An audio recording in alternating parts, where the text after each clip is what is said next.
کیا آپ جانتے ہیں کہ یورپی ممالک جس سائنس اور فلسفے کو اپنے علوم کی بنیاد بتاتے ہیں وہ انہوں نے کہاں سے حاصل کیا تھا؟ کیا آپ جانتے ہیں کہ اگر مسلمان عباسی دور میں بہت سی یورپی کتابوں کو ترجمہ کر کے محفوظ نہ کر لیتے تو شاید آج کی دنیا ایک مختلف دنیا ہوتی۔ مسلمانوں میں سائنسی ترقی کا دور 750 میں خلافت عباسیہ کے قیام کے ساتھ ہی شروع ہو گیا تھا۔ اس کا کریڈٹ دوسرے عباسی خلیفہ المنصور کو جاتا ہے جس نے عباسی خلافت قائم ہونے کے صرف 4 برس بعد تخت سنبھالا اور 775 تک عباسی سلطنت پر راج کیا۔ المنصور کی خواہش تھی کہ وہ ایک نیا دارالحکومت بنائے اور اس نئے شہر کو دولت اور علم سے مالا مال کر دے۔ اسی سوچ کے تحت اس نے دریائے دجلہ کے کنارے اپنے نئے دارالحکومت کی بنیاد رکھی جسے بغداد کا نام دیا گیا تھا۔ اس شہر کی تعمیر کا قصہ بھی بہت دلچسپ ہے۔ المنصور نے 2 نجومیوں کو شہر کی تعمیر کے لیے مبارک تاریخ کا انتخاب کرنے کے لیے کہا۔ ان میں نجومی الفضل ابن نوبخت تھا اور دوسرے نجومی کا نام ماشاء اللہ تھا جو کہ یہودی سے مسلمان ہوا تھا۔ دونوں نے 30 جولائی 762 کی تاریخ کو مبارک قرار دیا۔ چنانچہ اسی روز شہر کی تعمیر شروع ہوئی۔ المنصور نے نماز پڑھی، پھر اپنے ہاتھ سے شہر کی پہلی اینٹ نصب کی۔ اس نے کہا اب اللہ کے کرم سے شہر کی تعمیر شروع کر دو۔ بغداد کی تعمیر شروع ہونے کے بعد المنصور نے اپنی ساری توجہ علم کی سرپرستی پر وقف کر دی۔ سب سے پہلے اس نے سنسکرت میں لکھی گئی کتاب کا عربی میں ترجمہ کروایا، اسے السند ہند کہتے ہیں۔ یہ کتاب علم نجومی یعنی ستاروں کے علم کے اوپر لکھی گئی تھی۔ اس کے بعد المنصور نے ہر زبان میں لکھی گئی کتابوں کے تراجم کروانے کے لیے خزانوں کے منہ کھول دیے۔ ان کتابوں میں یونانی فلسفی، میتھمیٹیشینز اور سائنسدانوں کی لکھی ہوئی بہت سی کتابیں شامل تھیں۔ ان میں فادر آف دا جیومیٹری کہلانے والے یونانی میتھمیٹیشین یوکلائڈ کی کتاب ایلیمنٹس بھی شامل تھی۔ المنصور نے اپنے دور کے مشہور ٹرانسلیٹر کو ملازم رکھا جن میں الفضل ابن نوبخت اور ابراہیم الفزاری بھی شامل تھے۔ نوبخت وہی شخص تھا جس نے ستاروں کی چال دیکھ کر بغداد شہر کی تعمیر شروع کرنے کے لیے مبارک دن کا انتخاب کیا تھا۔ وہ نوبخت سمیت بے شمار ٹرانسلیٹر یونانی فلسفے اور دوسری کتابوں کے تراجم میں مگن ہو گیا۔ ترجمے کے اس کام میں مذہب کی کوئی تفریق نہیں تھی۔ کوئی بھی شخص خواہ وہ مسلم ہو یا غیر مسلم اگر وہ کسی بھی زبان کا عربی میں ترجمہ کر سکتا تھا تو اسے ملازم رکھ لیا جاتا تھا۔ یہی وجہ ہے کہ عباسی دور کے ٹرانسلیٹر میں یہودیوں اور ہندوستانیوں کی بڑی تعداد شامل تھی۔ خلیفہ المنصور جب تک زندہ رہا وہ علم و فنون کی سرپرستی کرتا رہا اور ملازموں کو وظیفے دیتا رہا۔ اس کے بعد اس کے جانشین بھی تراجم اور تحقیق کے اس روایت کو آگے بڑھاتے جا رہے تھے۔ ان میں المہدی ہارون الرشید اور مامون الرشید شامل تھے۔ عباسی خلافت کے تحت ترجمے کی یہ تاریخ 200 برس تک یعنی 8ویں سے 10ویں صدی عیسوی تک جاری رہی۔ اور اسی تحریک کے دوران غالباً 801 میں ابو یوسف یعقوب ابن اسحاق اسلاف کندی کا جنم ہوا۔ الکندی کے نام سے مشہور شخص کو پہلا عرب فلاسفر بھی کہا جاتا ہے۔ یہ الکندی ہی تھا جس نے ارسطو کے فلسفے کو دنیا میں تب زندہ کر دیا جب یورپ سے ارسطو کا نام و نشان مٹ چکا تھا۔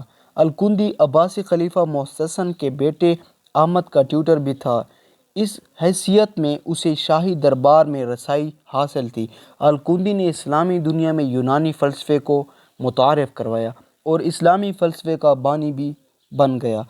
وہ خود تو زیادہ یونانی نہیں سمجھتا تھا مگر اس نے یونانی زبان کے ماہرین کو اپنے ارد گرد جمع کر دیا۔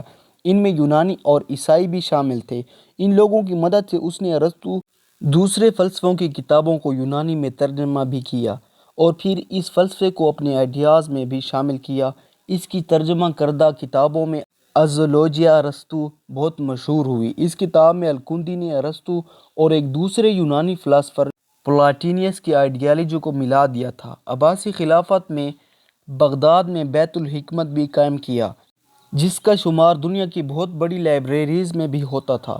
یہ لائبریری بغداد کے مغربی حصے مدینۃ السلام میں قائم کی گئی تھی۔ یہی لائبریری جدید ٹرانسلیشن اور ریسرچ کا مرکز بھی تھی۔ یہاں یونانی اور دوسری زبانوں کے تراجم بھی کیے جاتے تھے اور یہیں کتابیں بھی لکھی جاتی تھیں۔ اس لائبریری میں ہر علم کی کتاب موجود تھی۔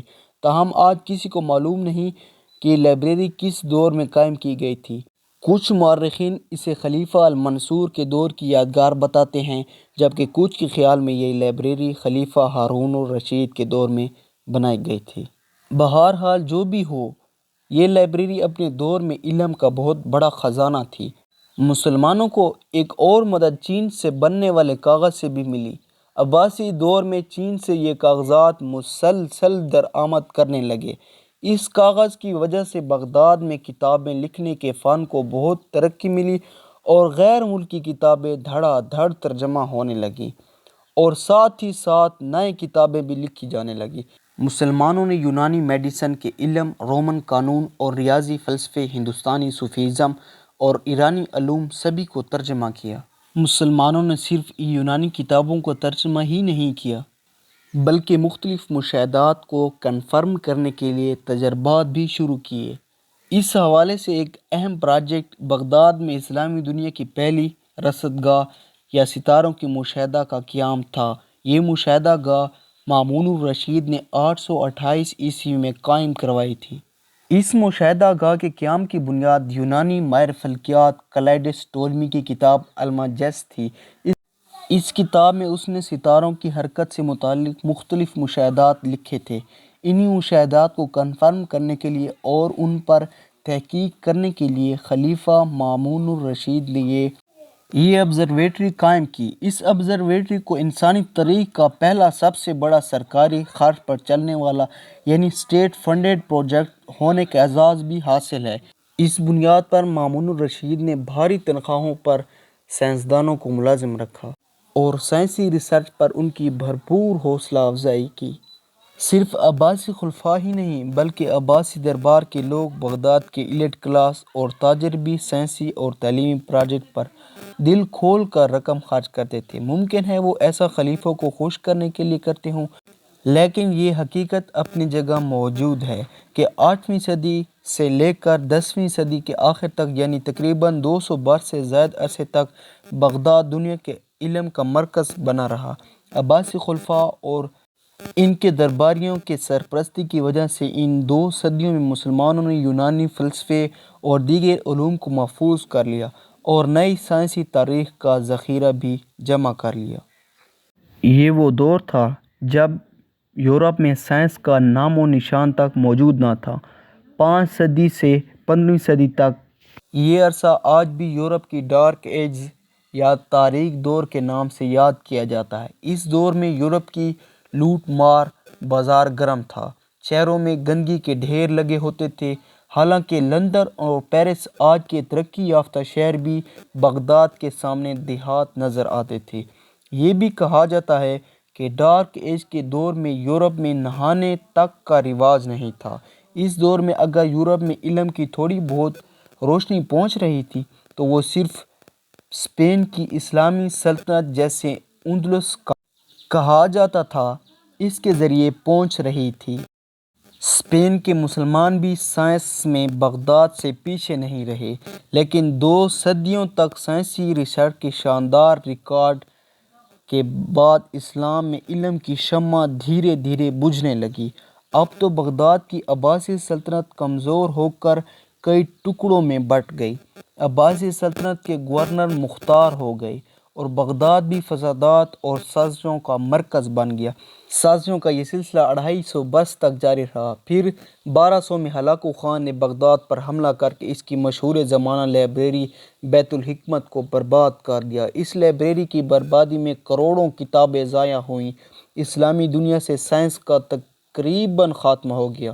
کہتے ہیں بیت الحکمت سے اتنی کتابیں دریائے دجلہ میں پھینکی گئی تھیں کہ اس کا پانی بھی کتابوں کی سیاہی سے سیاہ ہو گیا۔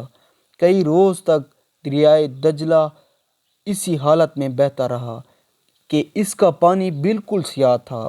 بغداد کی تباہی کے 250 برس کے اندر اندلس یعنی اسپین کی اسلامی سلطنت بھی ختم ہو گئی اور سائنس کی علم کا علم مسلمانوں کے ہاتھوں سے نکل گیا۔ دوسری جانب یہی وہ وقت تھا جب مسلمانوں کی تجربہ کردہ کتابیں اور نئی سائنسی ریسرچ یورپ پہنچ رہی تھی۔ مسلمانوں کی سائنسی تاریخ اسی بنیاد پر یورپ میں انقلاب برپا ہو گیا۔ مغرب ممالک سائنس میں مسلمانوں سے کئی گنا آگے نکل گئے تھے۔ 15ویں صدی عیسوی میں یورپ میں پرنٹنگ پریس کی ایجاد نے وہاں کتابوں کی چھپائی کا کام تیز کر دیا۔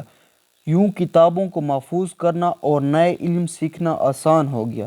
لیکن بدقسمتی سے مسلمان نئی ایجادات سے فائدہ اٹھا کر علم میں اضافہ نہیں کر سکے۔ حالانکہ سائنس کے کئی میدانوں میں مسلمان لیکن پھر علم سے دور ہو کر انہوں نے اپنی سائنسی میراث یورپ کے ہاتھوں گنوا دی۔ پھر وہ اس فیلڈ سے اتنا پیچھے رہ گئے کہ آج تک مغرب کا مقابلہ نہیں کر سکے۔ اسی کھوئی ہوئی میراث کے بارے میں علامہ محمد اقبال نے کہا تھا، مگر وہ علم کے موتی کتابیں اپنے آبا کی، جو دیکھیں ان کو یورپ میں تو دل ہوتا ہے سی پارا۔ آپ کے خیال میں مسلمانوں کے سائنس کے زوال کی اصل وجہ کیا ہے؟ کمنٹ باکس میں ضرور بتائیں۔ ہماری اگلی ویڈیو کے آنے تک اپنا اور اپنے پیاروں کا ضرور خیال کیجیے گا۔ اللہ حافظ۔